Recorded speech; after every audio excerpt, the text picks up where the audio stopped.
রানাঘাট দক্ষিণ কেন্দ্রে জয়ী ঘোষণা করা হলো মুকুটমণি অধিকারীকে। তৃণমূল কংগ্রেসের প্রার্থী ডক্টর মুকুটমণি অধিকারী, তিনি ৩৭,০০০-এরও বেশি ভোটে জয়ী হয়েছেন। ডক্টর মুকুটমণি অধিকারী এই কেন্দ্র থেকে, রানাঘাট দক্ষিণ কেন্দ্র থেকে মুকুটমণি অধিকারী যখন লোকসভা ভোটে লড়াই করেছিলেন তখন এই রানাঘাট দক্ষিণ কেন্দ্রে লোকসভা ভোটের নিরিখে ৩৬,০০০-এরও বেশি ভোটে পিছিয়ে ছিলেন তিনি, কিন্তু এই মুহূর্তে ৩৭,০০০-এরও বেশি ভোটে জয়ী হয়েছেন মুকুটমণি অধিকারী।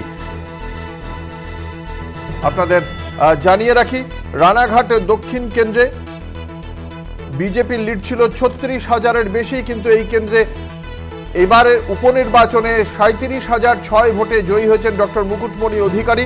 লোকসভা ভোটের প্রাক্কালে ৭ই মার্চ তৃণমূল কংগ্রেসের একটি পদযাত্রায় কলকাতায় যোগ দিয়েছিলেন এই মুকুটমণি অধিকারী। তারপরে ১০ই মার্চ তৃণমূল কংগ্রেসের যেদিন প্রার্থী তালিকা ঘোষণা করা হয় সেদিন রানাঘাট লোকসভা কেন্দ্রে তার নাম ঘোষণা করা হয়েছিল। লোকসভায় অবশ্য পরাজিত হয়েছিলেন দল বদলু এই নেতা, কিন্তু পরবর্তীকালে বিধানসভা উপনির্বাচনেও ফের তাকেই প্রার্থী করা হয় তৃণমূল কংগ্রেসের পক্ষ থেকে, এবং সেই সময় চর্চা চলছিল যে ভারতীয় জনতা পার্টি থেকে আসা এক ব্যক্তিকে তৃণমূল কংগ্রেসের প্রার্থী করায় দলের অভ্যন্তরে কোনো সমস্যা হবে কিনা। শেষ পর্যন্ত অবশ্য উপনির্বাচনে ৩৭,০০৬ ভোটে জয়ী হলেন ডক্টর মুকুটমণি অধিকারী। আমাদের সঙ্গে রয়েছেন আমাদের প্রতিনিধি রূপম রায়। রূপম, কি বলছে স্থানীয় তৃণমূল নেতৃত্ব? এই ৩৬,০০০ লিড থেকে বিজেপির যে লিড ছিল লোকসভা ভোটের নিরিখে, সেখান থেকে ৩৭,০০০ ভোটে জিতে আসা, অর্থাৎ প্রায় ৭২,০০০ ভোটকে কাভার করা, যেখানে রানাঘাট দক্ষিণ কেন্দ্রে ভোট পড়েছিল ৭০% মতো। কিভাবে সম্ভব হলো, কি বলছে তৃণমূল? দেখো, সকাল থেকে কিন্তু তৃণমূল কর্মী সমর্থকরা তারা কিন্তু বারবার জানিয়েছিল যে এবারের যে উপনির্বাচন তাতে কিন্তু লোকসভা নির্বাচনের নিরিখে অনেক ভালো ভোট হয়েছে এবং মানুষজন কিন্তু তৃণমূল কংগ্রেসের সঙ্গেই রয়েছে। কিন্তু যে ঘটনাটা ছিল যে ৩৬,০০০ ভোট কম, সেই ভোট কিন্তু অনেকটা মার্জিনে বাড়িয়ে দিয়েছে তৃণমূল কংগ্রেস। এবার তৃণমূল কংগ্রেসের যিনি নদিয়া জেলার দক্ষিণ সাংগঠনিক জেলার সভাপতি দেবাশিস গাঙ্গুলি, তিনি কিন্তু বারবার বলেছিলেন যে এবার ভোট কিন্তু মানুষ দেবে উন্নয়নের পক্ষে, আর তারই ঘটনা ঘটলো এবং ৩৭,০০৬ ভোটে রীতিমতো জয়লাভ করেছে তৃণমূল প্রার্থী মুকুটমণি অধিকারী।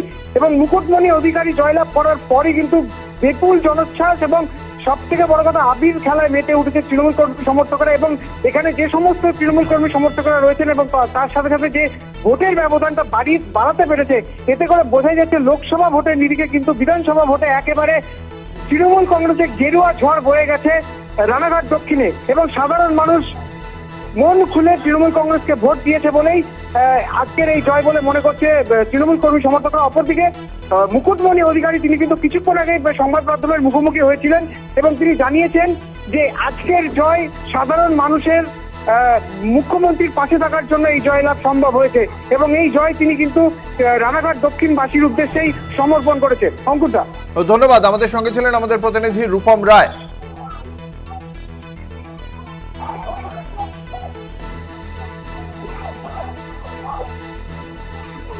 মুকুটমণি অধিকারী লোকসভা নির্বাচনে ৩৬,০০০-এরও বেশি ভোটে পিছিয়ে ছিলেন এই রানাঘাট দক্ষিণ কেন্দ্র থেকে, কিন্তু শেষ পর্যন্ত বিধানসভা উপনির্বাচনে অবশ্য তিনি ৩৭,০০৬ ভোটে জয়ী হয়েছেন মুকুটমণি অধিকারী। অর্থাৎ ৪টি বিধানসভা উপনির্বাচনের মধ্যে ২টি কেন্দ্রে তৃণমূল কংগ্রেসের প্রার্থীকে জয়ী ঘোষণা করা হলো।